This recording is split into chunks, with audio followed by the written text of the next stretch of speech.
Public school online classes YouTube में आपका स्वागत है। आइए हम इंद्रधनुष के बारे में जानते हैं कि इंद्रधनुष में 7 रंग रहते हैं। रंगों का समुदाय जिसे स्पेक्ट्रम रेनबो भी कहा जाता है। यह हमें बरसात के समय अधिकतम दिखाई देता है। देखते हैं न्यूटन एक वैज्ञानिक है जिन्होंने 1666 में प्रकाश कवर्ण निक्षेपण के बारे में खोजा।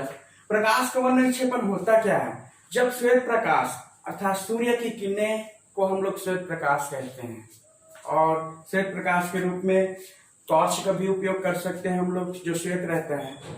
जब श्वेत प्रकाश की किरणें किसी प्रिज्म से होकर गुजरती है, जब श्वेत प्रकाश या सूर्य की किरणें किसी प्रिज्म से होकर गुजरती है तो वह अपने अवयवी रंगों में विभक्त हो जाता है और रंगों का समुदाय दिखाई देता है, जिसे हम लोग कहते हैं स्पेक्ट्रम। और इस घटना को कहा जाता है प्रकाश का वर्ण विक्षेपण। जब श्वेत प्रकाश की किरणें किसी प्रिज्म के सघन माध्यम में प्रवेश करता है तो वह अपने मार्ग से विचलित हो जाता है और हमें एक रंगों का समुदाय दिखाई देता है, जिसे बोला जाता है इंद्रधनुष। यहाँ पर आपको दिखाई दे रहा है, देखो यहाँ पर एक टॉर्च है और एक संकीर्ण झिर्री है। एक अंधेरे कमरे में किया जाता है इस प्रयोग को। जब न्यूटन ने सन 1666 में अंधेरे कमरे में प्रयोग किया, अंधेरे कमरे में जब प्रयोग किया तो उन्हें 3 चीजों की आवश्यकता हुई। टॉर्च, एक संकीर्ण झिर्री जिसे प्रकाश को गुजारा जाएगा और एक प्रिज्म। जब टॉर्च को एक संकीर्ण झिर्री में जब इसमें फोकस किया गया तो टॉर्च की प्रकाश की एक किरणें प्रिज्म में क्या हुआ गया, प्रिज्म में प्रवेश किया तो वो अपने पद से विचलित हो गया और एक तरह ये 7 रंगों का समुदाय हमें दिखाई दिया, जिन्हें बोला गया स्पेक्ट्रम, जिसे प्रकाश का वर्ण विक्षेपण कहते हैं। ये सबसे बाहरी रंग लाल रंग का होता है और सबसे आंतरिक रंग बैंगनी रंग का दिखाई देता है। लाल, नारंगी, पीला, हरा, नीला, जामुनी, बैंगनी, ये रंगों का समुदाय हमें इंद्रधनुष में दिखाई देता है। तो ऐसे ही होता है बरसात के समय में। हम लोग देखते हैं कि आसमान में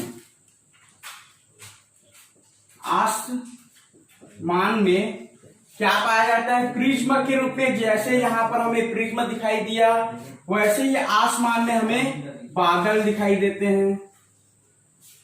देखते हैं मेघ, वर्षा, वाष्प, ये आसमान में हमें प्रिज्म के रूप में रहता है। तब क्या होता है? ये सूर्य की किरणें, ये सन है, सूर्य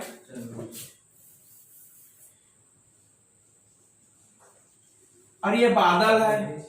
जब सूर्य की किरणें ये बादल या वाष्प या बूंदों में ऐसा जब प्रवेश करता है तो अपने पथ से विचलित हो जाता है, जिनसे हमें सूर्य के जो श्वेत प्रकाश है वो 7 रंगों में डिवाइडेड हो जाता है। सेम टू सेम प्रिज्म की ही तरह यह भी क्या होता है, 7 रंगों में हमें दिखाई देता है। ऐसे इस प्रकार का हमें डायग्राम दिखाई देता है।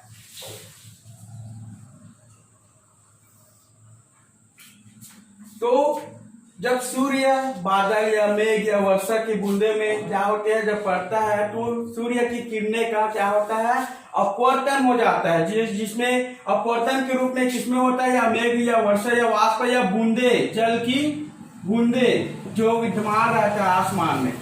तो क्या होता है, सूर्य की किरणें जब बूंदे या प्रकाश पर पड़ता है तो प्रकाश को अपवर्तित कर देता है, अपवर्तन कर देता है, जिसके द्वारा हमें रंगों का समुदाय इस प्रकार दिखाई देता है।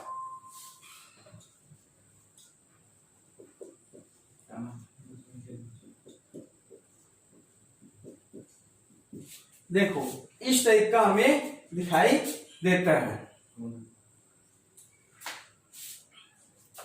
और इस तरह से हम लोग जानते हैं इधर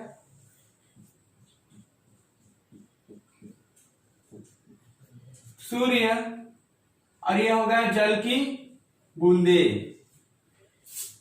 जल की बूंदे, जब सूर्य की किरणें जल पर या जल की बूंदों पर टकराती है तो किरणें को क्या करती है, जल की बूंदें मोड़ देती है या अपवर्तित कर देती है। जल की बूंदें सूर्य की किरणों को क्या कर देती है, अपवर्तित कर देती है।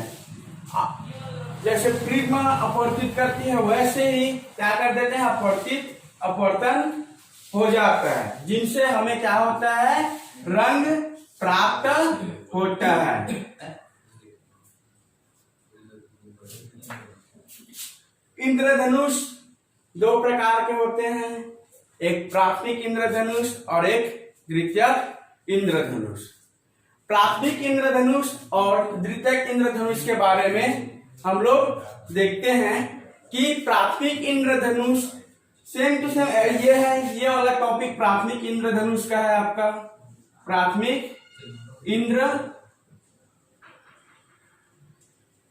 इंद्रधनुष, प्राथमिक इंद्रधनुष जिसका क्या होता है, बाह्य रंग लाल रहता है और आंतरिक रंग बैंगनी रहता है।